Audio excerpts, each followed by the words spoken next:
Bom dia. Começaremos agora mais uma edição do jornal Filosofando, onde abordaremos o seguinte tema: a ciência adquire status. E para nos ajudar a esclarecer este tema, contaremos hoje com a presença da cientista Giovana da Rocha, formada na Universidade de Brasília. Muito obrigada pela presença, Giovana. Obrigada a vocês, Samara, pela oportunidade. Então, Giovana, nós sabemos que no século XVII as pessoas acreditavam na teoria do geocentrismo, também muito seguidas pelos estudos de Ptolomeu. Surge então uma pessoa que acredita no heliocentrismo, que é o Sol no centro do universo, contrário, obviamente, da teoria do geocentrismo, onde a Terra é o centro do universo. Quem foi essa pessoa? Então, este filósofo foi Nicolau Copérnico. Ele nasceu em 1473, ocupou seu tempo estudando direito canônico e astronomia. E ainda, segundo as explicações dele, a Terra girava sobre si mesma e não o Sol. E as estrelas ficavam a muitas distâncias de nós. Ok. Nós temos um livro aqui onde nós podemos mostrar mais ou menos como são essas teorias. A primeira, a teoria de que a Terra seria o centro do universo, e aqui nós temos já como o Sol no centro do universo. Então, as teorias de Copérnico lentamente conquistaram a aceitação das pessoas. Porém, antes disso, surgiram três pessoas que garimparam os caminhos para as grandes descobertas de Galileu e Newton. Quem foram essas três pessoas? Então, essas três pessoas foram Giordino Bruno, o italiano, nascido em Nola. Ele aderiu à teoria copernicana. Foi muito perseguido pela igreja e em 1600 foi queimado vivo por negar a divindade de Cristo e por praticar magias diabólicas. Nós temos também o Tycho Bosch.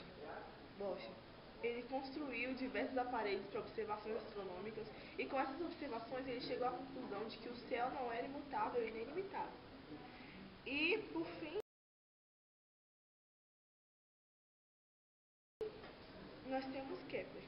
Ele praticou tanto a astronomia quanto a astrologia.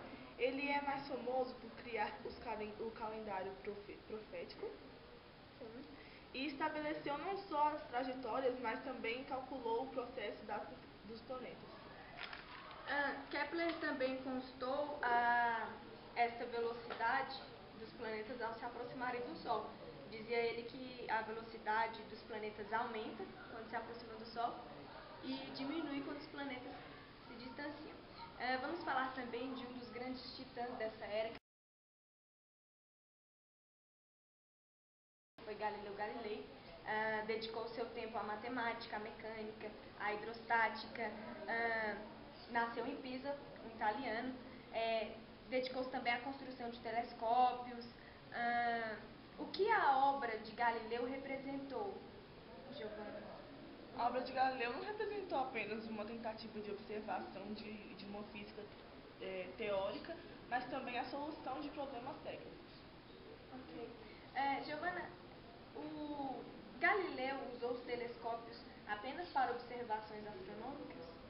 Não. A princípio ele usava os telescópios para ver os navios, as cargas que os navios traziam.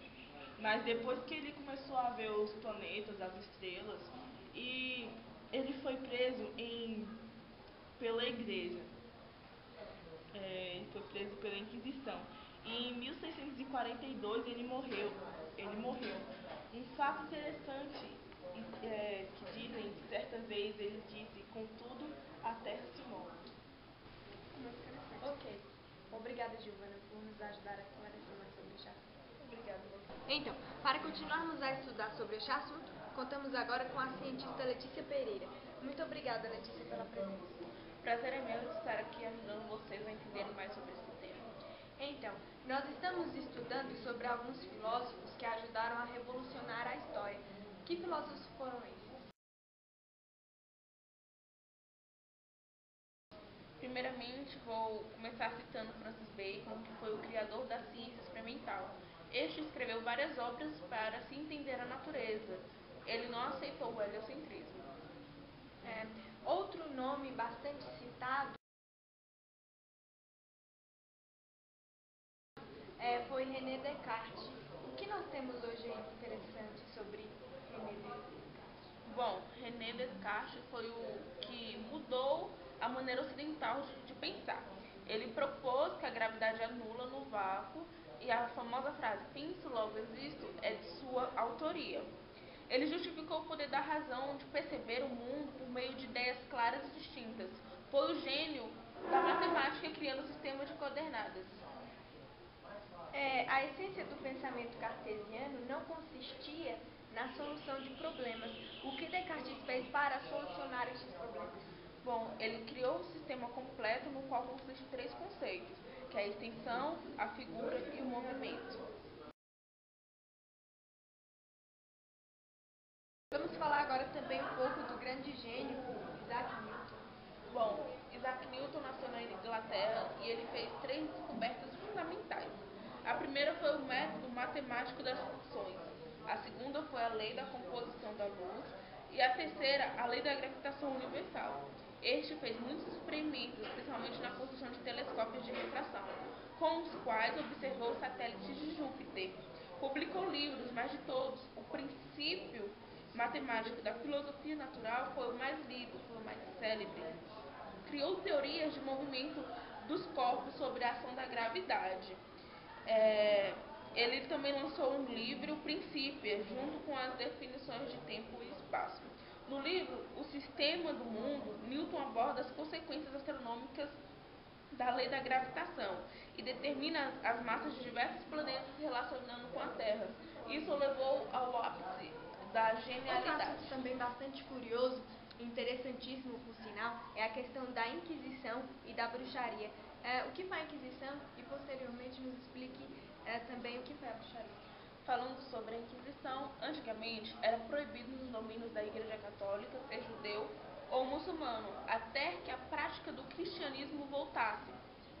Então, as nações que se consideravam mais civilizadas, a Inquisição foi mais significativa. Inquisição, primordialmente, é você ter uma opinião contrária a uma da igreja.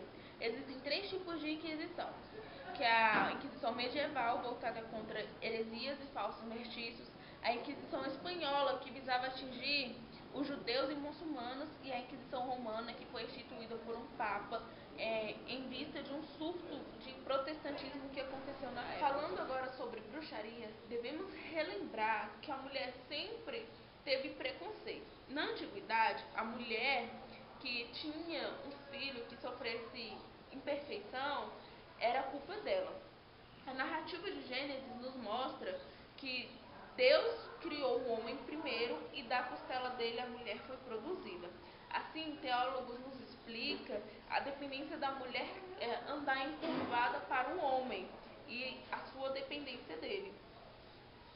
São consideradas bruxas aquelas que têm mais conhecimento que o homem, que realiza um trabalho de partos e etc. Então, para acabar com esse mal, protestantes e católicos organizaram uma cruzada, levando-as todas à morte na fogueira. Letícia, muito obrigado por ter nos acompanhado nesse estudo e ter nos ajudado a esclarecer mais sobre esse tema. Queria agradecer também vocês que estão em casa por ter nos acompanhado aqui e até a próxima.